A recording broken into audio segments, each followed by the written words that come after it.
Hi friends, എല്ലാവർക്കും പുതിയ വീഡിയോയിലേക്ക് സ്വാഗതം. ഇന്ന് നമ്മളൊരു ഇഞ്ചിക്കറി എങ്ങനെ തയ്യാറാക്കാമെന്ന് നോക്കുകയാണ്. നമ്മുടെ പത്തനംതിട്ട സ്റ്റൈല് ഇഞ്ചിക്കറി, പുളിയിഞ്ചിയല്ല, ഇഞ്ചിക്കറിയാണ്. തേങ്ങയൊക്കെ വറുത്തരച്ച് വെക്കുന്ന ഒരു ഇഞ്ചിക്കറിയാണ് തയ്യാറാക്കുന്നത്.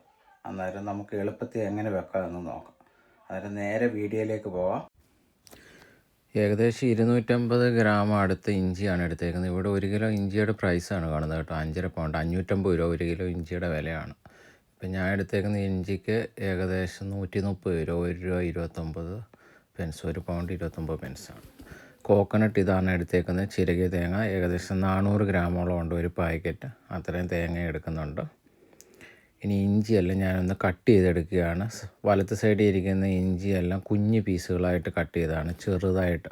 അത് നമുക്ക് ലാസ്റ്റ് വെളിച്ചെണ്ണയിൽ കടുക് പൊട്ടിക്കുന്നതിൻ്റെ കൂടെ ഇടാൻ വേണ്ടിയാണ്.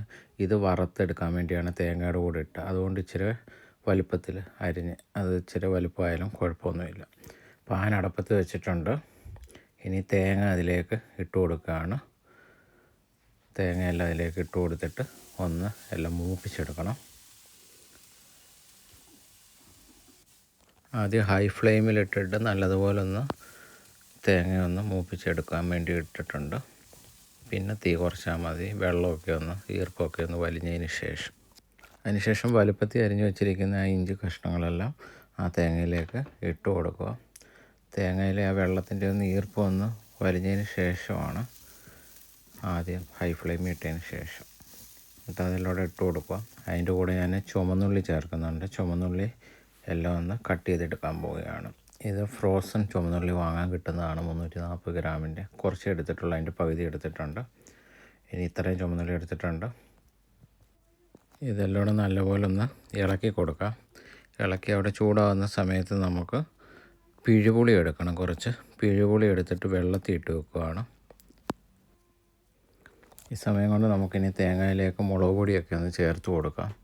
ഞാൻ 1 ടേബിൾ സ്പൂണിന് എരിവുള്ള മുളക് പൊടി ഇട്ട് കൊടുത്തിട്ടുണ്ട്. പിന്നെ 1 ടേബിൾ സ്പൂണിന് എരിവില്ലാത്ത മുളക് പൊടി ഇട്ട് കൊടുത്തിട്ടുണ്ട്. തേങ്ങ ഒരു പകുതി മൂപ്പായതിന് ശേഷമാണ്. എന്നിട്ട് ഇതെല്ലാം കൂടെ നല്ലതുപോലെ വന്നിട്ട് ഇളക്കി കൊടുക്കാം. ഇടയ്ക്ക് ഇളക്കി കൊടുത്തുകൊണ്ടിരിക്കണം, അല്ലെങ്കിൽ അടിയിലൊക്കെ പിടിക്കും. കരിഞ്ഞൊന്നും പോകാതെ സൂക്ഷിക്കുക. പിന്നെ ഈ തേങ്ങയ്ക്ക് പാകമായ ഉപ്പൂടെ ചേർത്ത് കൊടുക്കുന്നുണ്ട്. ഒരു 1.5 ടീസ്പൂണിന് ഉപ്പിട്ട് കൊടുത്തിട്ടുണ്ട്. ഇനി ഇതെല്ലാം കൂടെ ഒന്നുകൂടെ ഒന്ന് ഇളക്കിയെടുക്കാം. തേങ്ങയെല്ലാം നല്ലതുപോലെ മൂത്ത് വന്നിട്ടുണ്ട്. അതിന് ശേഷം തണുത്തതിന് ശേഷം നമ്മൾ മിക്സിയുടെ ജാറിൽ അരച്ചെടുക്കാൻ പോവുകയാണ്. നമ്മൾ പുളി വെച്ചിരുന്ന പുളിയെല്ലാം ഞെവിടിയിട്ട് അതിൻ്റെ വെള്ളമാണ് എടുക്കുന്നത്. പുളി അതിനകത്ത് ഇടത്തില്ല. പുളിയുടെ വെള്ളം മാത്രം, സത്ത് മാത്രം എടുത്തിട്ട് ഈ തേങ്ങയും അതിലേക്ക് ഇട്ട് ആവശ്യമായിട്ട് വെള്ളം ഒഴിച്ചിട്ട് അരച്ചെടുക്കണം.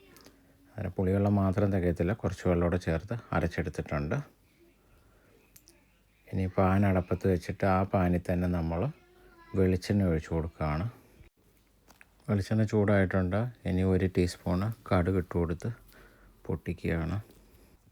കടുക് പൊട്ടിക്കഴിയുമ്പോഴത്തേനും നമ്മൾ അരിഞ്ഞു വെച്ചിരിക്കുന്ന കുഞ്ഞതായിട്ട് നുറുക്കി ഇഞ്ചിയും പിന്നെ കുറച്ച് ചെറിയുള്ളി എല്ലാം നുറുക്കി വെച്ചിട്ടുണ്ടായിരുന്നു. അതെല്ലാം അതിലേക്ക് ഇട്ടൊരു 3 വറ്റൽമുളക് ഇട്ട് കൊടുത്തിട്ടുണ്ട്. ഇനി ഇതെല്ലാം കൂടെ ഒന്ന് മൂപ്പിച്ചെടുക്കണം.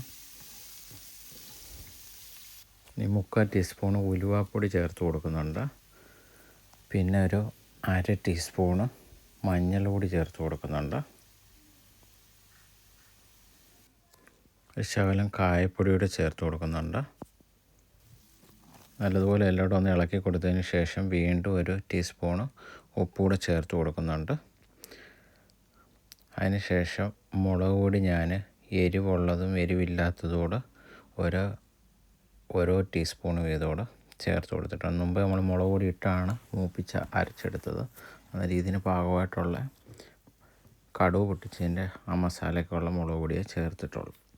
ഇനി ഇതൊന്ന് മൂത്ത് വരുമ്പോഴത്തേന് നമ്മൾ അരച്ച് വെച്ചിരിക്കുന്ന എല്ലാം കൂടി ഇതിലേക്ക് ചേർത്ത് കൊടുത്ത് നല്ലതുപോലെ മിക്സ് ചെയ്തെടുക്കണം.